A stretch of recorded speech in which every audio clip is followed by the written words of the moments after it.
കല്യാണിൻ്റെ സ്വന്തം super market വന്നിട്ട് അത് വിസിറ്റ് ചെയ്യാൻ പോകാത്തത് വളരെ മോശമല്ലേ? അങ്ങനെ സൗരവ് ചുമ്മാ വിസിറ്റിങ്ങിന് കയറ്റിയതാണെങ്കിലും എന്നെ കൊണ്ട് പറ്റാവുന്നിടത്തോളം സാധനങ്ങൾ ഞാൻ മേടിച്ചു. അവൻ്റെ ചെലവിലാണെന്ന് മാത്രം. അവസാനം അവൻ വെള്ളം കുടിച്ചെന്ന് സാരം. ഇതിന് മുകളിലത്തെ നില എന്ന് പറയുന്നത് റെസ്റ്റോറൻറ്റ് പ്ലസ് വെഡ്ഡിങ് സെൻ്ററാണ്. അപ്പോൾ ഡ്രസ്സ് പർച്ചേസിങ് ചെയ്യാൻ നമുക്ക് ഇഷ്ടം പോലെ ചില്ല് ചെയ്യാനും പറ്റും. താഴെ നിന്ന് കുറച്ച് കളക്ട് ചെയ്ത സാധനങ്ങൾ അവിടെ ഇരുന്ന് തിന്നാന്ന് വിചാരിച്ചപ്പോൾ അവിടുത്തെ റെസ്റ്റോറൻറ്റിൽ നിന്ന് എന്തെങ്കിലും ഒന്ന് മേടിക്കണ്ടേ?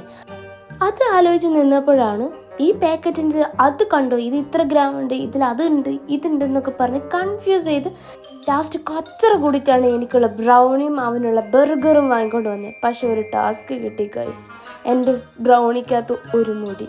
അത് പറഞ്ഞപ്പോൾ അവൻ എനിക്ക് ഫുഡ് ഐറ്റം മാറ്റി തന്നു. അതിലും അവൻ കൈ കടത്തി ഗൈസ്. ഞങ്ങളത് കഴിച്ചു കേട്ടോ. അപ്പോൾ വീഡിയോ ഇത്രയേ ഉള്ളൂ ഗൈസ്. ഇഷ്ടപ്പെട്ടാൽ like, share and comment and subscribe.